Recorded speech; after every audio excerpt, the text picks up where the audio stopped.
शादी होगी? जी। कितने बच्चे हैं? मेरा एक बेटा है। एक बेटा है। जी। अगर अल्लाह ਤੁਹਾਨੂੰ ਬੇਟੀ ਦਿੰਦਾ ਉਹਨੂੰ ਇਸ ਫੀਲਡ 'ਚ ਆਵਣ ਦੇਣਾ ਸੀ? बेटी को मत बीच में लाए। ਨਹੀਂ ਤਾਂ ਆਨਸਰ ਕਰੋ। ਇਹ ਦੂਸਰੀਆਂ ਬੱਚੀਆਂ ਜਿਹੜੀਆਂ ਦੇਖ ਰਹੀਆਂ ਨੇ ਇਸ ਵਕਤ ਤੁਹਾਨੂੰ ਔਰ ਤੁਸੀਂ ਬਹੁਤ ਸਾਰੇ ਲੋਕਾਂ ਦੇ ਆਈਡੀਅਲ ਹੋ मेरे ਕਿਉਂਕਿ ਤੁਸੀਂ ਇਸ ਫੀਲਡ ਵਿੱਚ ਪਰਫਾਰਮ ਕੀਤੇ ਬਗੈਰ ਪੈਸਾ ਕਮਾ ਰਹੇ ਹੋ। जी हाँ। ਠੀਕ ਹੈ, ਪਰ ਲੋਕਾਂ ਦੇ ਸਾਹਮਣੇ ਆਏ ਬਗੈਰ ਔਰ ਉਹਨਾਂ ਤੋਂ ਜ਼ਿਆਦਾ ਕਮਾ ਰਹੇ ਹੋ। जी ਠੀਕ अल्हम्दुलिल्लाह। ਹੈ, ਤੁਸੀਂ ਮੋਟੀਵੇਸ਼ਨ ਬਣ ਸਕਦੇ ਹੋ ਬੱਚੀਆਂ ਦੀ ਜਿਹੜੀਆਂ ਡਾਂਸ ਨੂੰ ਜਾਂ ਕਿਸੇ ਚੀਜ਼ ਨੂੰ ਲਾਈਕ ਕਰਦੀਆਂ ਹਨ। ਤੁਸੀਂ ਮੈਨੂੰ ਇੱਕ ਗੱਲ ਦੱਸੋ ਕਿ ਤੁਹਾਡੀ ਬੇਟੀ ਉਸ ਨੂੰ ਇਸ ਫੀਲਡ 'ਚ ਆਉਣ ਦੱਸੋ। नहीं 110% नेवर। मेरी बेटी है अल्हम्दुलिल्लाह। तो मैं उन्होंने कदे भी तुसी ਤੁਸੀਂ ਹੁਣ चाहे ਮੈਨੂੰ ਕਿਹਾ ਮੇਰਾ ਇੱਕ ਬੇਟਾ ਹੈ।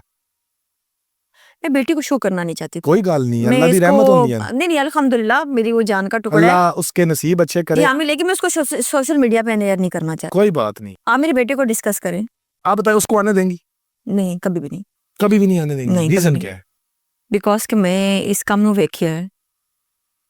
It's a very bad work, so that's why मैं इस चीज़ ਨੂੰ ਐਗਰੀ ਨਹੀਂ ਕਰਾਂਗੀ ਕਿ ਮੇਰੀ ਬੇਟੀ, ਮੈਂ ਉਹਦੀ ਫੋਟੋ ਨਹੀਂ ਲਾਂਦੀ। ਕਿਸੇ ਦੀ ਬੇਟੀ ਨੂੰ ਫਿਰ ਨਹੀਂ ਆਉਣ ਦਿਓ। ਨਹੀਂ, ਮੈਂ ਨਹੀਂ। ਕੋਈ ਨਿਊ ਹਾਂ, ਕਮਰ ਜਿਹੜੇ ਮੇਰੇ ਡਰਾਮਾ ਮੈਂ ਐਜ਼ ਅ ਪ੍ਰੋਡਕਸ਼ਨ ਕੰਮ ਕਰ ਰਹੀ ਹਾਂ। ਅਲਹਮਦੁਲਿਲਾ ਮੈਂ ਪੰਜਾਬ ਥੀਏਟਰ ਚਲਾ ਰਹੀ ਹਾਂ। ਸਾਰੀ ਆਰਟਿਸਟਾਂ ਨੂੰ ਪਤਾ ਹੈ। ਔਰ ਮੈਂ ਅੱਜ ਦੇ ਨਹੀਂ, ਮੈਂ 2013 ਤੋਂ ਵਰਕ ਕਰ ਰਹੀ ਹਾਂ। ਔਰ ਮੈਂ ਐਜ਼ ਅ ਪ੍ਰੋਡਿਊਸਰ ਆਈ ਸੀ ਫੀਲਡ ਦੇ ਵਿੱਚ। ਆਏ ਵੀ ਹਾਂ, ਕਿਉਂਕਿ ਤੁਸੀਂ ਪੈਸੇ ਵਾਲੇ ਸੋ, ਕਸਟਮ ਜੀ ਥਰੂ ਹਾਂ, ਆਏ ਮੈਂ ਅਲਹਮਦੁਲਿਲਾ ਮੈਂ ਐਜ਼ ਅ ਪ੍ਰੋਡਿਊਸਰ ਆਈ ਸੀ। ਲੋਕ ਕੁੜੀਆਂ ਤੇ ਤੂੰ ਗੱਡੀਆਂ ਲੈ ਕੇ ਜਾਂਦੀਆਂ ਨੇ ਨਾ, ਮੇਰੇ ਰੱਬ ਨੇ ਮੈਨੂੰ ਘਰੋਂ ਹੀ ਗੱਡੀ ਦਿੱਤੀ ਸੀ। ਔਰ ਅਲਹਮਦੁਲਿਲਾ ਮੈਂ ਆਪਣੀ ਗੱਡੀ ਦੇ ਵਿੱਚ ਆਈ ਸੀ। ਔਰ ਮੇਰਾ ਕਾਰੋਬਾਰ ਮੈਨੂੰ ਮੰਗਣਾ ਨਹੀਂ ਪਿਆ ਕਿਸੇ ਕੋਲੋਂ।